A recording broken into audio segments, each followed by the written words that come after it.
Now for today's speaker, I'm really happy to welcome Elizabeth Sandis. She's one of our postdoctoral fellows here at the IES. She completed a DPhil in English at Merton College, Oxford in 2016, and then took up a Leverhulme Early Career Fellowship at the Shakespeare Institute. She's worked as an academic advisor for the Royal Shakespeare Company and the Globe. She's taught for an MA in Shakespeare Studies and is, I believe, currently working on a book about the student experience of drama in early modern Oxford and Cambridge. She has a wide range of interests and background ranging from the classics to academic drama, Renaissance studies, and so on. And I'm really excited to host her in particular because some of the work that she'll be talking about has just been accepted by Emma Smith, the great Shakespearean, to appear in publication. So please join me all in welcoming Elizabeth. Thank you. Thank you so much, Christopher. Thank you. That's such a lovely welcome. You should just be able to see the screen now. And you should have a handout. I hope everybody's got the handout. There's a link to it there. That's got quite a lot of material for you. Thank you very much for joining today. It's quite a short talk, this one. I hope it'll be useful for you. I've got 20-25 minutes. I'll give you as much evidence as I can, and then we can talk through it in more detail together. We'll have lots of discussion time, which is great. And in many ways, I think that's the most important bit. I want to know really what you think about what I'm saying. I've put the core of my paper onto a handout for you. And so I'll be able to dispense with the usual, introductory points, because it wouldn't be news, would it, to say Seneca's tragedies influenced the development of early modern drama in England. We all know his texts were textbook in the classrooms of English grammar schools. So let's move on from there. We've already learned a lot from Shakespeare Studies, for example, because we wanted to know more about what schooling the bard might have received. The relationship between theatre and education is key, obviously, whether you're interested in the author or the audience. Higher education, so university colleges as opposed to secondary schools, is my special area. So I hope you'll forgive me for trying to promote a move into the canon of Oxford and Cambridge plays. There are some real gems in that canon, and I think people are often put off by the dominance of Latin at the universities, which is quite understandable. So I'm hoping my work will help translate them, not just literally in the sense of providing English translations, but also moving them or translating them back into mainstream English drama, which is in many ways a natural home. Oxford and Cambridge plays are Englishmen's plays, even if they're not written in English. They tell us much more about contemporary English attitudes and codes of values than they do about the Romans. So then, in the London playhouses, the sound of Latin was a regular feature of the auditory experience, albeit in bite-sized bursts. At the same time, though Latin was firmly entrenched at the universities as the language of academic drama, Oxford and Cambridge students did on occasion write plays in English. So, running counter to what many early modern writers liked to claim in the 16th and 17th centuries, neither side had exclusive use of the language with which their production centre was chiefly associated.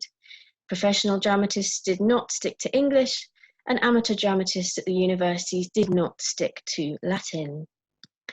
To understand English revenge tragedy, we should keep Latin in the picture and be open to the idea of multiple streams of influence running between the different production centres in Oxford, Cambridge, and London.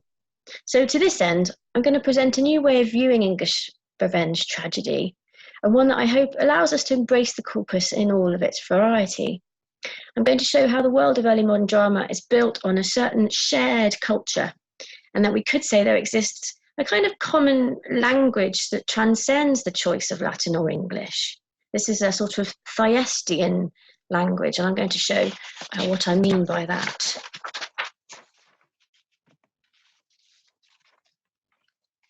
all right, Chris, with the presentation?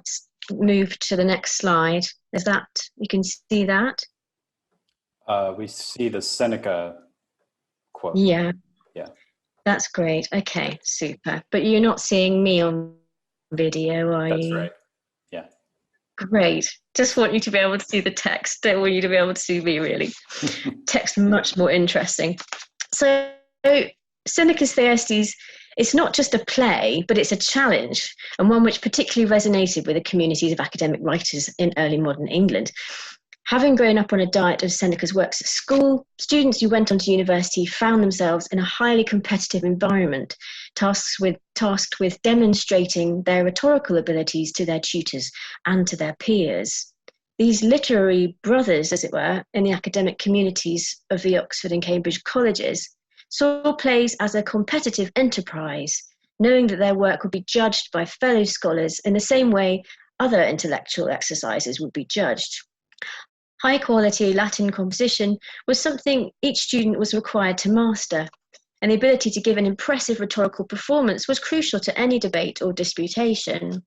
Writing or performing in plays in Latin, therefore, was not just about entertainment, but about displaying important skills, the same kinds of skills being assessed during and at the end of a university degree. Responses to Seneca, therefore, were deeply rooted in a culture of competition and display, with the genre of revenge tragedy providing an important vehicle for writers and performers to showcase their skill and express their ambition. I must dare some fierce, bloody outrage, such as my brother would wish his own. So declares Atreus when he first appears in Seneca's Thyestes. We meet him as he's gearing up for an act of revenge in retaliation for the actions of his brother, the eponymous Thyestes, of course. It is clear from Atreus' speech, with its self-conscious and cold-blooded, calculated approach, that the idea of committing an outrage, nefas, is not just a matter of inflicting pain. It's also a method of Atreus reasserting himself and displaying his superiority over Thyestes. This is about winning personal power in a battle of wits. Atreus sees himself in competition with his brother and hopes to design a plot and carry it out with such crafty power and ingenuity that Thyestes will wish it had been his own idea. Sum esse mallet. The phrase frater meus, my brother, is on the face of it a straightforward reference to the character in the play, who will be Atreus' victim. However, since this plot is not just about hurting his brother, but also winning his admiration for clever thinking, what Atreus is really expressing is his need for an audience to witness and appreciate the horror of his crime. This is the self-conscious way in which Seneca's protagonist introduces himself to the audience in his first appearance in the play, presenting the idea of plotting revenge as an intellectual challenge and inviting his brothers, as it were, to judge it. And when Atreus is announcing his revenge plot in Seneca's play, he actually has his own competitor in mind, Procne, who served her husband Tereus, king of Thrace, a grisly dinner involving parts of their son. Atreus' revenge is inspired by and defined against Procne's revenge. He sees himself in her shadow and can only feel that he has succeeded if he has gone one better than her. The Fury who appears at the beginning of the play sets up this scheme, demanding that Atreus commit the Thracian outrage. Oh, I'm sorry. The Thracian outrage, Thracium nefas. That is, Atreus should emulate Procne and create his version of the cannibal banquet that took place in Thrace. This is why it's known as the Thracian crime. Queen Procne is wife of Tereus, king of Thrace. So the Thracian crime, Thracium nefas, there is Procne and Philomena's murders and their, I suppose we could say, culinary exploits, enshrined in Ovid's Metamorphoses. This work by Ovid is Seneca's own literary competition. I've written more about that on the handout for you. The Fury qualifies her demand of Atreus by adding that this time the outrage is to be achieved on a larger scale, with a greater number of victims, maiore numero. Not content with Procne's example of the one son, Itys, killed and served up to his father, this revenge plot is to involve more bodies. Atreus has the opportunity to outdo Procne by virtue of the fact that his brother Thyestes has 3 sons who can be killed and cooked. One of the key figures in developing this personal competition-led tradition in the mid-16th century was Jasper Hayward. This Oxford scholar wins the glory for being the first person on record to translate Seneca's Thyestes into English in 1560. Hayward gained this reputation partly because he was the first to get his translation published. Doubtless many before him had done the work but kept the results for their own use, and partly because he took pains to set himself apart from others and above others in a clever act of self-fashioning. He promoted the story that he had been singled out and specially chosen for the task by none other than Seneca himself. Hayward dramatises that moment with great aplomb. He has the ghost of Seneca entering his rooms at Oxford, announcing that he is looking for an author, and one author in particular. "Here I come to seek someone that might renew my name," says Seneca in the preface to the Thyestes. He explains it's a young man he's after, who lives in the Isle of Brittany, and this person has already translated one of Seneca's plays, the Troas. Hayward has just published a translation of Seneca's Troas. That's the tragedy also known as Troades, Trojan Women, that he'd done in 1559. So he knows that he is the man Seneca is looking for. "I blushed and said, 'The same you seek. Lo, here, I stand you by.'" All my quotations are taken from Karen Winston's MHRA edition for Hayward's Thyestes. It's a very useful edition. It has Hayward's Troas in there too, and Studley's Agamemnon. So they're very useful as comparanda. As the chosen man then, Hayward is given privileged access to that holy grail of books, Seneca's own copy of the tragedies. There's something of a book fetish moment here where Hayward describes handling Seneca's copy, the way the pages feel, the shiny ink that glitters in the eye, the smell of the book. Standing next to him, the great Seneca confirms what he's holding in his hands. "These are," quoth he, "the tragedies indeed of Seneca." That's line 207. As it happens, the page flutters open at one tragedy in particular. "Even at Thyestes chanced first the leaves abroad to fall." Line 294. Hayward's challenge has been set then. This is the play he's got to translate for England. And we can talk about more about what we mean by translate in this context. Of course, this is a dream that Hayward is recounting in the preface to his Thyestes, except that the setting is very real. He describes falling asleep with his head upon his book. The world of the dream grows out of and reflects the real world of Hayward and his life, beavering away at his books in his room at Oxford. He had become a scholar very young, sent up to Oxford at the age of 12, and he studied at Merton College before being elected a Fellow of All Souls. Hayward dedicates his translation of Seneca's Thyestes to John Mason, a diplomat who had been a Fellow at All Souls and was now on his second stint as the Chancellor of the University of Oxford. The title page to Thyestes proclaims Hayward's scholarly credentials as a Fellow of All Souls College in Oxford, whilst the preface reflects his personal connections to the Inns of Court. Here, Hayward makes a show of apparent modesty, worrying that he's too young to undertake Seneca's challenge, and recommends instead that Seneca pop to the inns to try there, for that is where, I quote, "the finest wits are to be found. In Lincoln's Inn and Temple's twain, Gray's Inn and other mo, thou shalt find them whose painful pen thy verse shall flourish so." This was indeed a time of great literary flourishing at the Inns of Court, and Hayward, who himself moved to Gray's Inn in 1561, reels off an impressive list of names of all the people he could choose. Seneca, however, will not be dissuaded from choosing Jasper. Right, so he's got to do this thing. He makes an appeal to Megara, one of the Furies of the underworld. The Fury responds straight away by setting his breast on fire to help him do this, take on this challenge, take on this task. "I felt the Fury's force inflame me more and more, and 10 times more now chafed I was than ever yet before." Okay, so the game's on. We've sort of taken it up a level.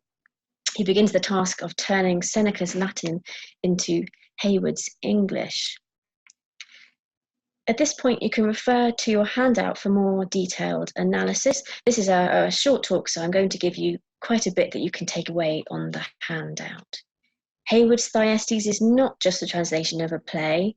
It's a play set inside the author's own drama, self-consciously privileging the figure of Hayward as the true protagonist. Closing the frame opened by the preface, he ends the play with another additional scene of his own making. Thyestes, the title role, has the last word, given a new speech by Hayward. After Atreus has spoken Seneca's final lines, the traditional ending to that play, according to Seneca, Thyestes is left alone on stage to deliver Hayward's soliloquy. He invites the monsters of hell to come and look upon something worse than themselves.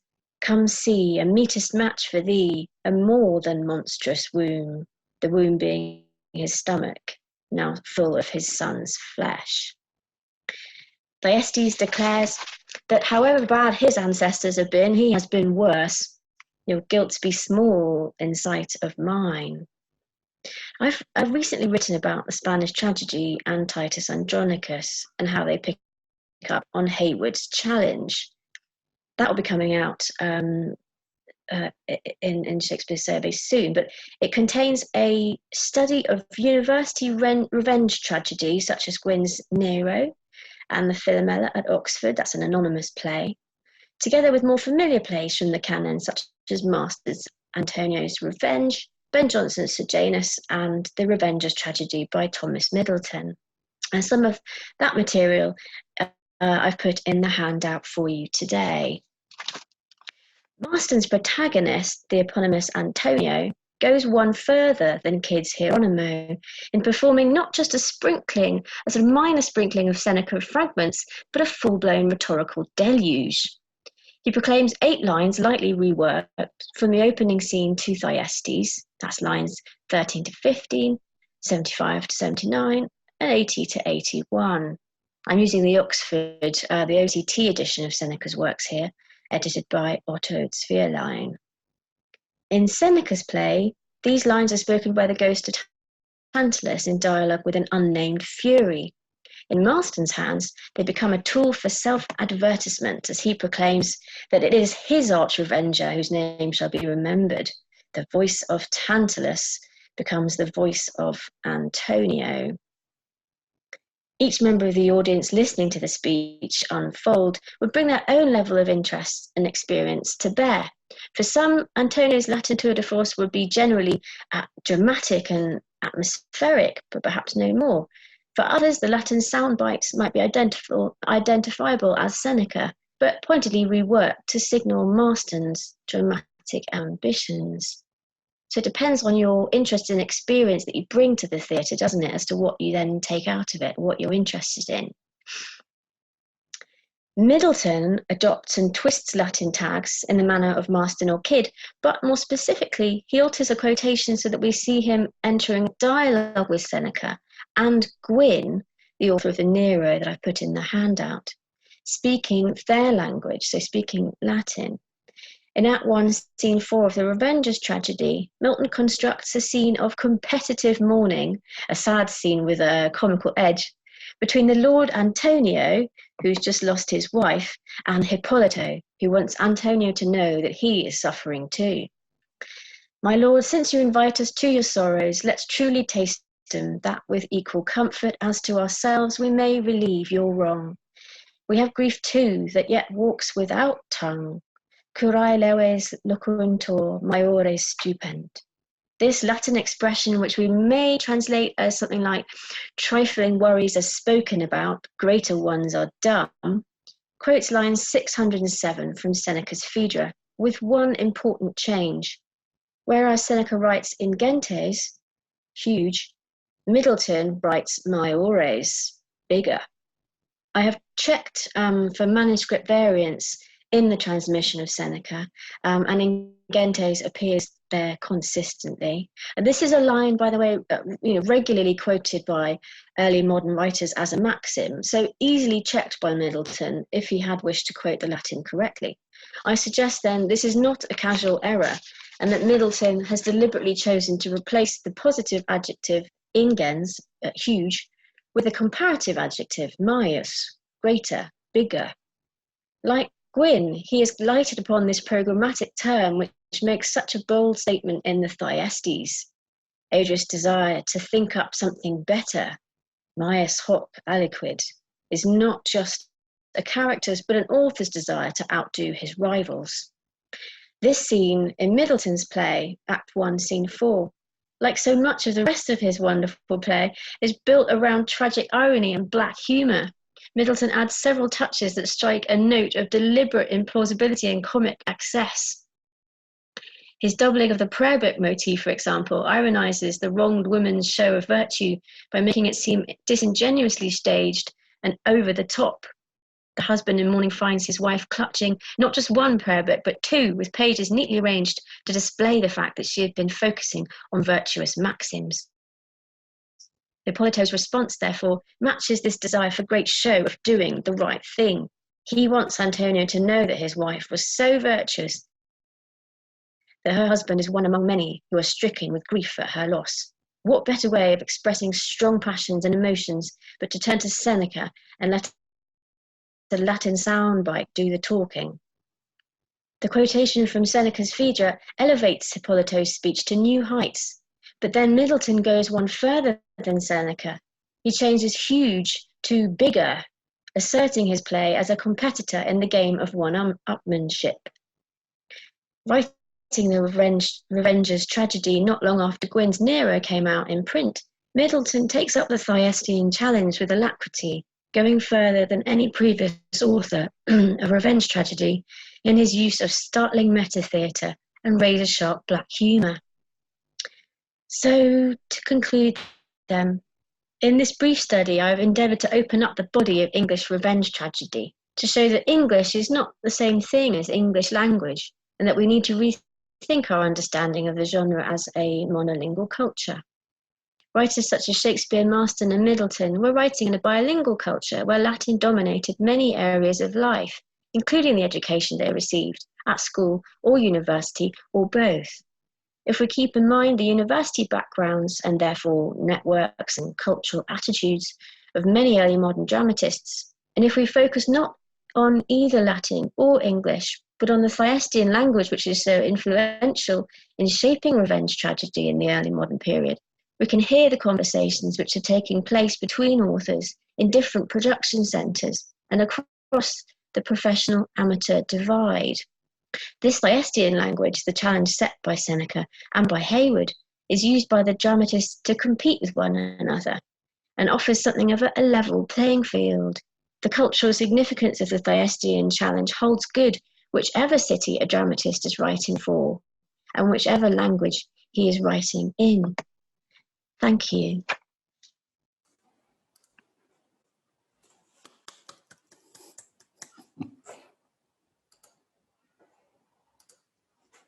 Thank you, Elizabeth. Thank you so much. If you don't already know this, if you click on the reactions button, you can give a virtual clap or a heart, whatever you prefer. That was really, really interesting. We have quite a few people here. I'd love to open it up for questions. Please indicate in the chat a question that you might have, or if you'd like to ask a question, just indicate in the chat that you'd like to do so. Very much like some questions. This is what I was hoping for. I want to know what everyone thinks.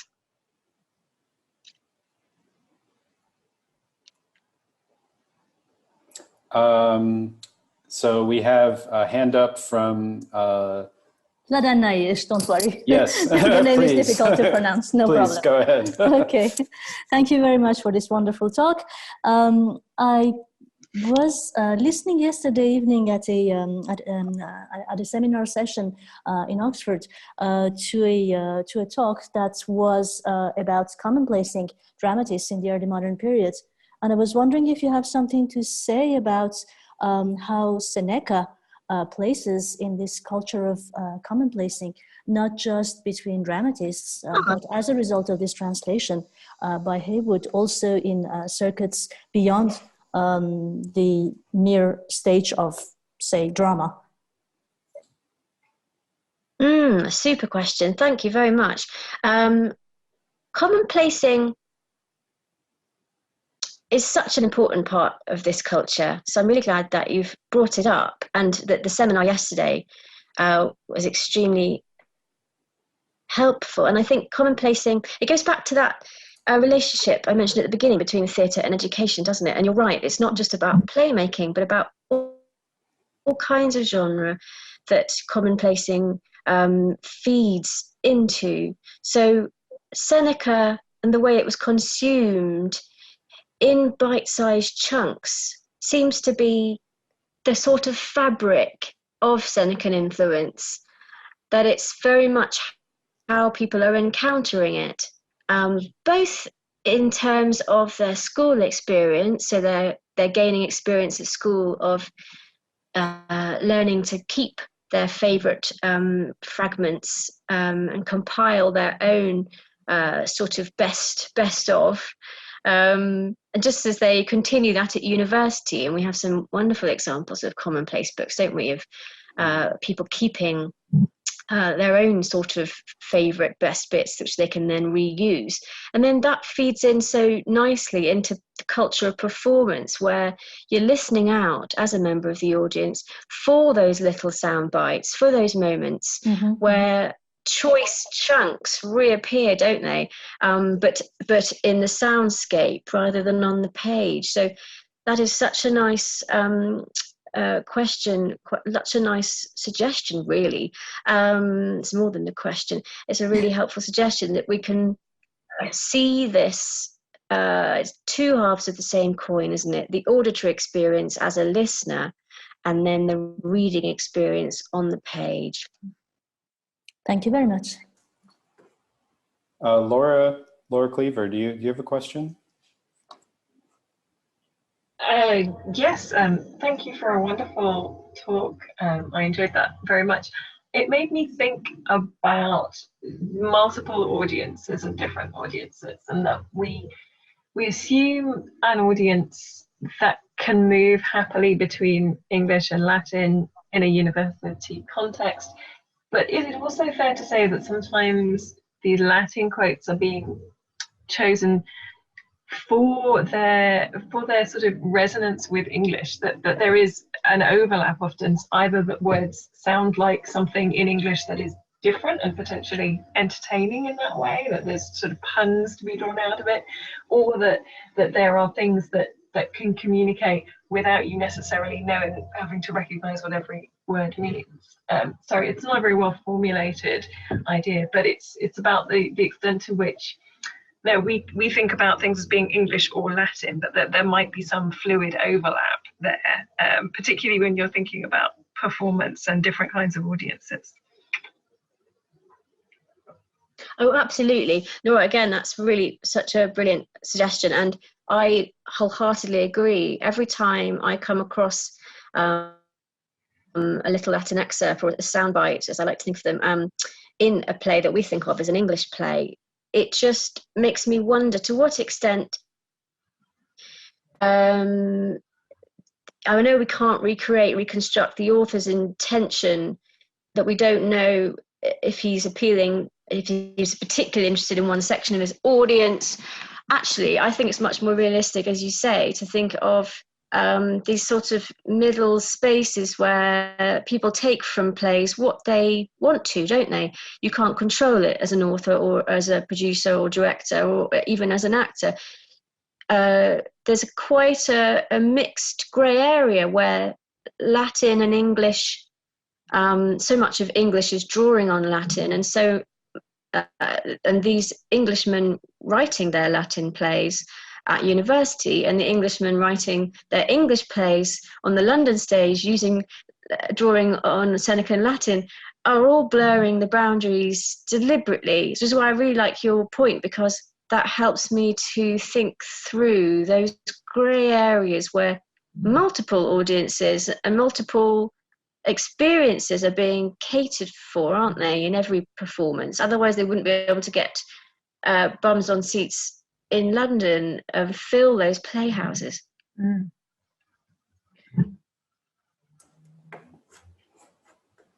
Great, thank you. Elizabeth, we have a question in the chat box from Tom Harrison, thanking you very much for your talk. The question is, do you have any sense of what the balance was between the number of original classical plays in Latin and Greek and Neo-Latin, Neo-Greek plays that were performed at schools and universities? Oh, thank you, Tom. Thanks, Tom. It's lovely that you're here.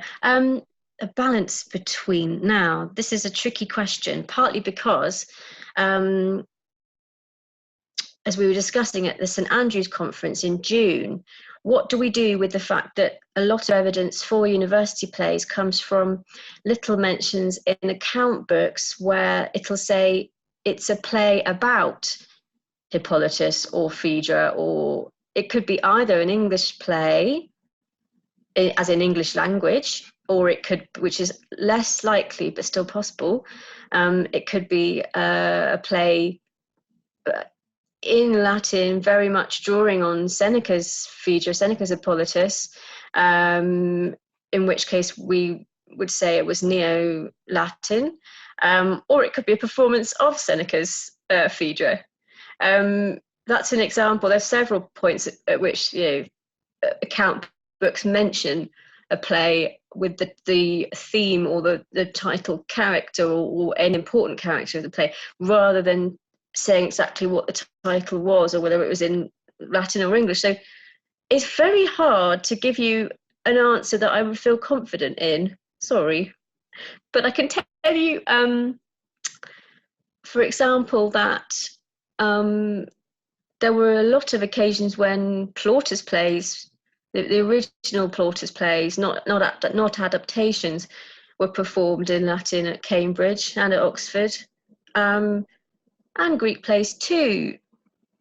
But from what I can tell, I think it would be safe to say adaptations are more common. So Neo-Latin more common than Greek as well, and they're more common than performing the classical play. Thanks, Elizabeth. Can you hear me? Okay. Yes, absolutely. Oh, Hi. right. I just thought I'd jump in just there to say thank you for that, because it is a bit spooky just responding to a question like that. Just by not at all.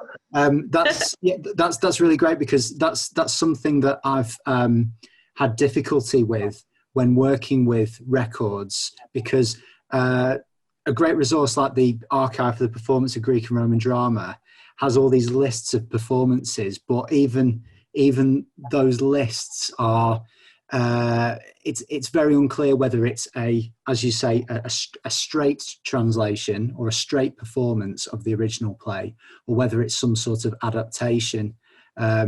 So I'm sort of comforted to know that even you're not 100% sure about these things. So I'm glad that I'm not completely off track with that. So that's great. Of course not, and it's right to be cautious, isn't it? I mean, the APGID's resource is extremely helpful, but their compilations of evidence can only tell us as much as the evidence is willing to give us, and that's a problem that we have to face with our records, isn't it? Yeah, thank you very much. Elizabeth, there's another question from Stephen Preisman about the relationship between the staging of plays and political events, and he notes the infamous example of the second Earl of Essex staging Richard II in 1601 as a sort of proto-coup. So if you could comment on that, that would be interesting. Absolutely. Thanks, Stephen. And I have to say that the real specialist in this area, from my point of view, is Emma Buckley, who's written fantastic articles about the relationship between academic drama and politics.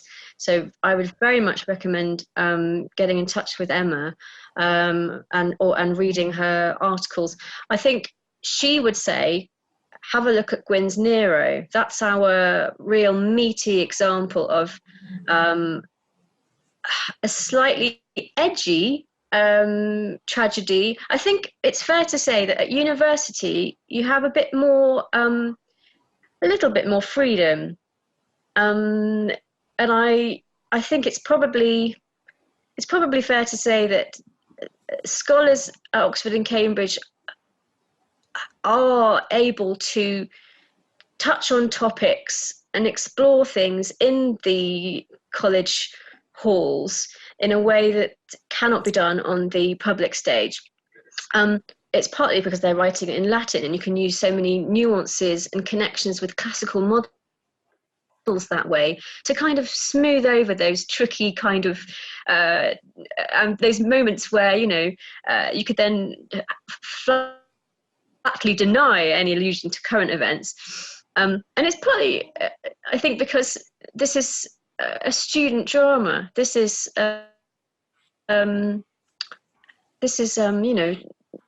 teenagers and early 20-somethings often exploring and using entertainment in academic context. So there is that bit more freedom, I think, especially as it's in an academic frame where they are used to debating things in theory, used to debating thorny questions of government and philosophy and morality as part of their disputation culture. So the extension into plays is not that outrageous.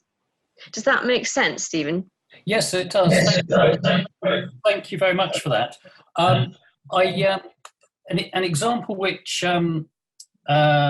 it's not a revenge play, but Abraham Cowley wrote a play called The Guardian, which was performed before Charles II in 1641, before all of the civil wars.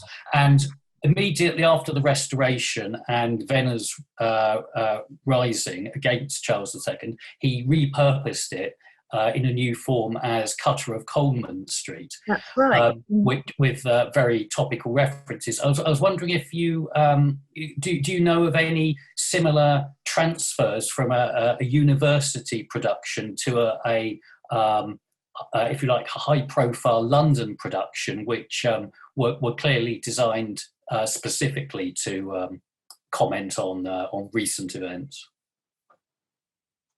Now let me put my thinking cap on, because there are lots of nice examples of university plays moving into London playhouse spaces, and I'm trying to think to give you something accurate, because I've had a bit of a brain freeze, and I'm thinking Nathaniel Lee with his Nero. That would be one I would look up. And there are lots of, it's when you're going through the 17th century and you're seeing that kind of the shape of events where quite royalist or university men tending to be on the royalist side, going through the Civil War and then surviving it, to come out at the Restoration with getting their jobs back and then publishing things that are very nostalgic, looking back to the days when they used to have much more university drama as part of the culture. You get quite a few plays like Braithwaite's Latin play that's really important for Restoration ideas of Charles. That's not a very articulate response, Stephen. Nonetheless, that's very helpful.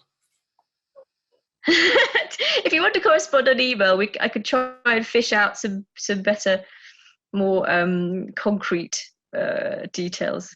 Or it sounds like you already have. It sounds like you already have, super suggestions in a way. You actually answered your own question. That's well. You've added to it greatly, so thank you very much. You're very welcome. Really interesting.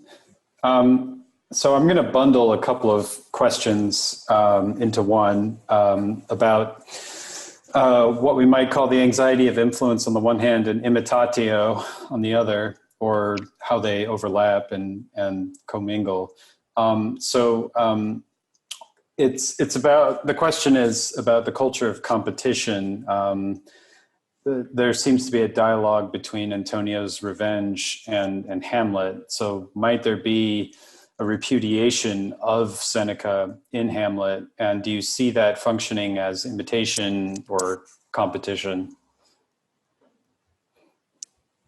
Nice. I see it as mostly competition. I think that imitation is such a deeply embedded part that we can sort of take it as read in so many occasions with sort of Senecan influence. We don't need to prove that anymore. We've got such a good scholarly grip on Seneca's influence and the idea of imitatio. But imitatio is always in that sort of tense, it's got that sense of tension, excuse me, hasn't it? Because you want to imitate, but also provide your own voice, and not be criticized for slavish, borrowings. And in the university context, you would be very much judged on your innovative approach to tradition. So, and now I'm losing sight of the question, really. But in terms of Antonio's Revenge and Hamlet, I think that the audience would come to their own understanding of the extent to which Shakespeare and Marston are vying with their classical models. It really depends, as an audience member, what experience or interest you bring to it. We can't recover the author's exact determinations, can we? But we can get a sense of the range of engagements they're providing. And I think that anybody during this period writing a revenge tragedy for an English audience is shooting themselves in the foot if they don't have Senecan bedrock in there to please and interest their audience and compete with others who are also benefiting from the interest in Seneca and these kinds of revenge themes at that time.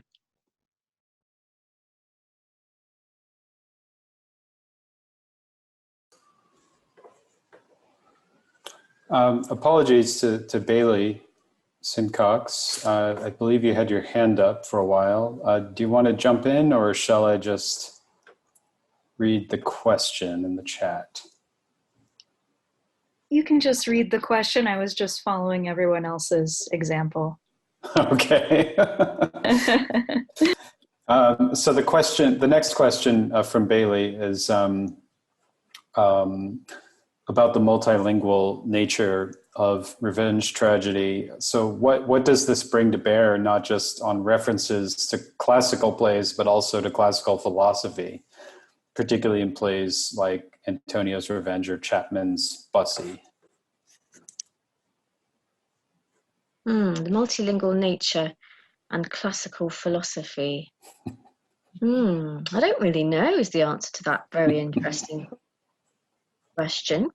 I'm wondering if Bailey, in formulating that question, has a sort of instinct, because that's very tricky, and it depends. Are you thinking about what the author is hoping we'll pick up on, or what are we trying to recover what audiences at the time might take from these multilingual encounters? Yeah, and there's the question too of just give me an idea. Yeah, sure. Sorry if it was opaque the way I formulated it. I was thinking, since you brought up Antonio's Revenge, this character of Pandolfo Felice and the way he's kind of articulating some Stoic philosophy or Stoic philosophical ideas, and the way that this comes up with Bussy as well, who's so against taking revenge, and then sort of gets goaded into it at the very end. And your talk just made me think about those characters differently. And I was wondering if you had any thoughts about that. Ah, I see. This is such a, I love that. That's such a brilliant point. I mean, that sort of the idea of pushback against a stance or philosophy, or even a previous author, that feeling of being in tension, the relationship between you and ideals, or between you and attitudes or theories or classical models, is a tense one. It's sort of held in tension, isn't it? And I think that's what interests me with all of this, these in between, hanging between situations where we've got a sort of in between linguistic situation. I think it was Laura, wasn't it, who had that brilliant idea about the about Latin and English, and that sort of grey area between the two, really.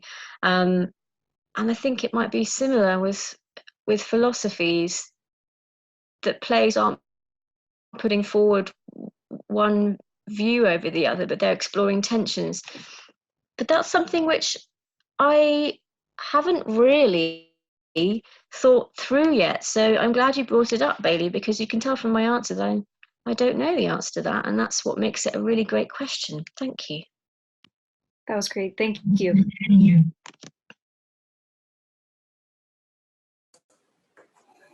Yeah, so Ladan also made a note about the art of the playwright overlapping with the thinking behind the stoicism of Seneca. But even Seneca went through several phases himself, and so teasing out where the phases are being mapped onto particular early modern ideas is it would be really interesting. Definitely. Yeah, sorry, my suggestion is actually that by engaging with Seneca, you're perhaps engaging with more than simply drama. You're also engaging with with the way Seneca is both genres, and in a way university plays are also several genres at the same time. Absolutely. I totally agree.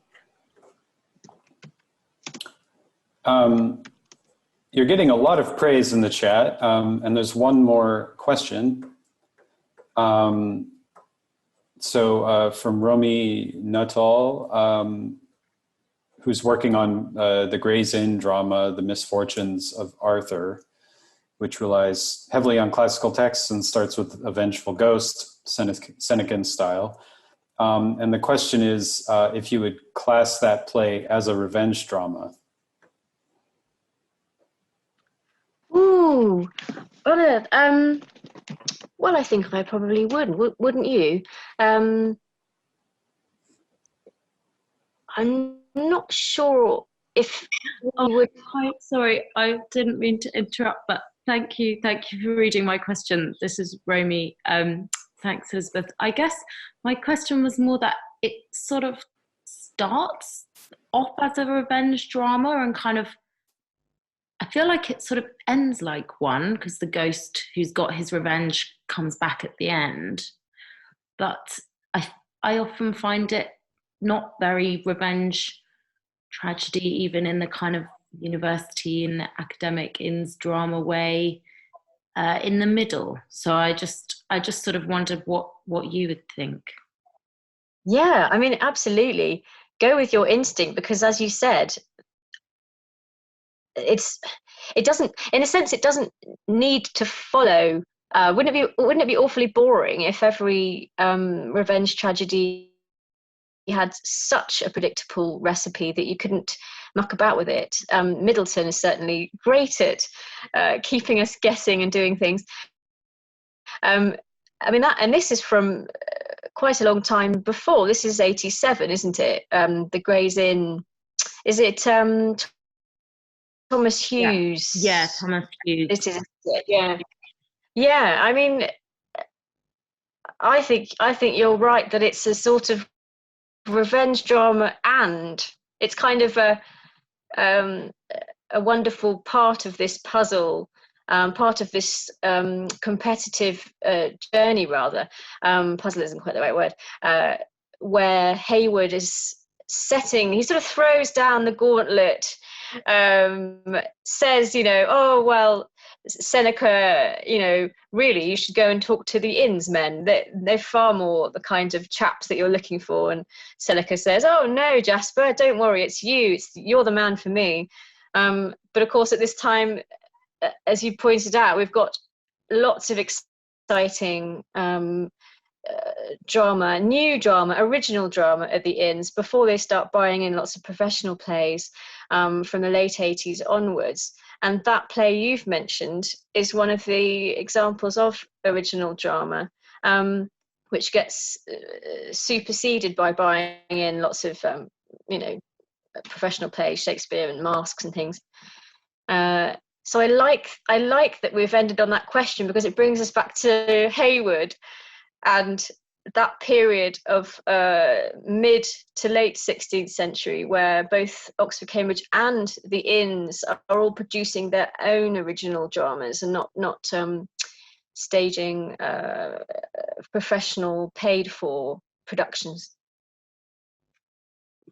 Thank you so much. Thank you. Thank you, Remy. Yeah, thank you. Sorry if I didn't read that question off as well as I could have. Nonsense, Christopher. It was great. Don't worry. Yeah, it's great to hear from people too.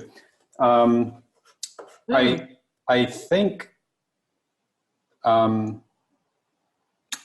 think we have covered all of the questions so far.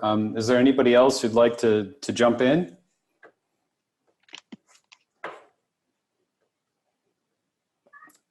We've gotten one suggestion already to create breakout rooms. Breakout rooms, I love it. I wouldn't mind. Yeah.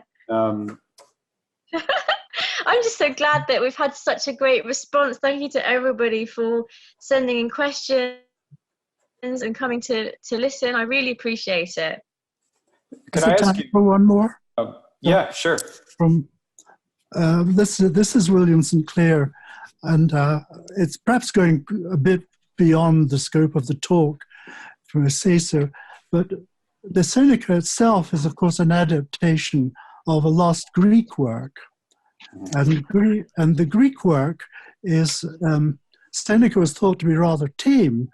He was more politically correct when he adapted the works of Euripides and many of the other writers lost. But I just wondered whether the authors of the Thyestes in particular knew anything about the history of the earlier history, because there's no reason why they shouldn't. For example, when the early Christians wanted to destroy the ancient world, there's a sort of canon of things that the ancient world they just had to stop. And it comes from Athenagoras in the 2nd century, says these pagans, he wouldn't use the word pagans, but these Greeks, just read what they write about Thyestes. We've got to tear all this down, and Medea as well. And if the people they seem to be going against their own religious teaching if they had read these other texts of the period. They've come back and changed the teaching and brought these texts back, which have been forbidden. Do you have any comment on that? I think that this is a very helpful extra level. In a way, it's forcing us to think more about what lies behind Seneca. So it's a very helpful comment, William, because I've just been reading Erasmo's, I think it's 2004, Roman Tragedy, and it's a reminder of just how much Greek bedrock we're dealing with. And it's very hard to know exactly. I mean, our 16th, 17th century authors aren't going to have Erasmo's monograph. They had certainly lots of these Oxford and Cambridge scholars had good Greek and were merrily consuming lots of Greek sources, weren't they? But I'm afraid I wouldn't be a good person to ask. Somebody like Tanya Pollard in New York, or Tanya Dimitriou in Cambridge are the really good top Greek early modern scholars to ask. Yes, well, thank you for that, because of course I'm trying to get beyond Seneca, to the, yes, good, yes, great, and how much all the English drama doesn't seem to be able to access the ancient Greek drama very much. But I'll pursue it elsewhere. That is a paper for another day, which I hope you will. Thank you. Thanks.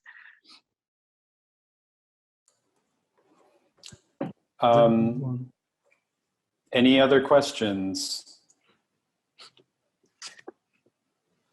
You're getting a lot of thank yous in the chat, and I am also very grateful to you, Elizabeth, for such an interesting and thought-provoking talk. Thank you. Yes, we can officially end it here. You're all free to go, I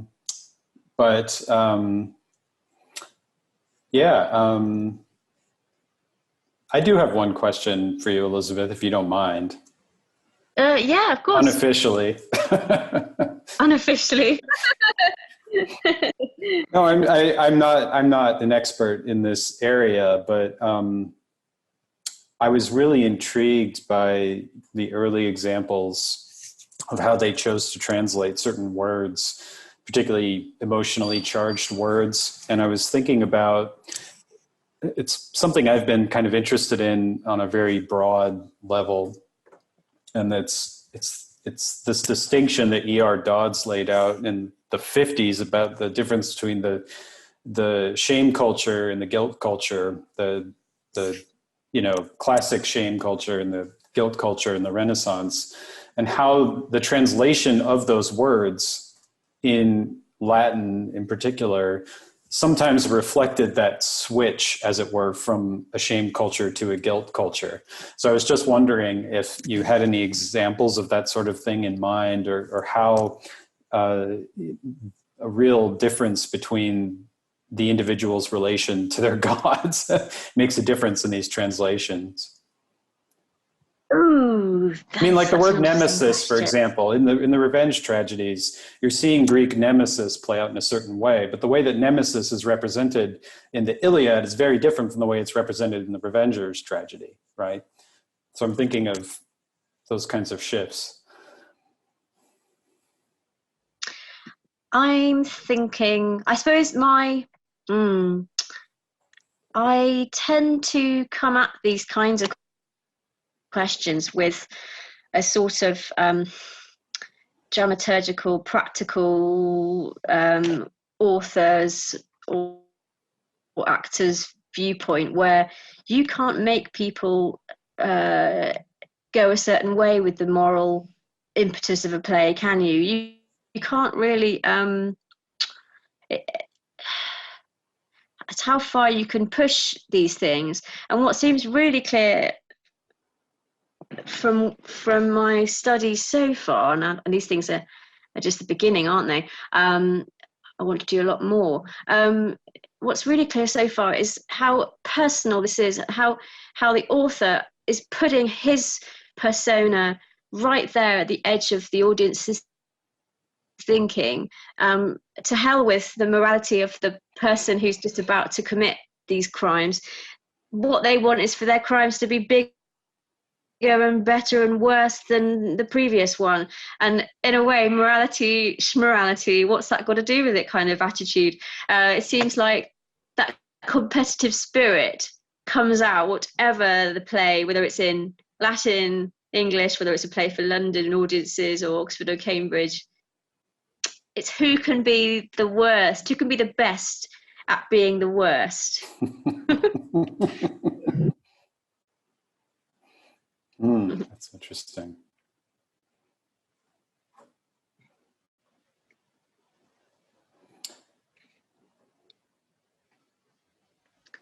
Okay. Anyone else want to jump in? No,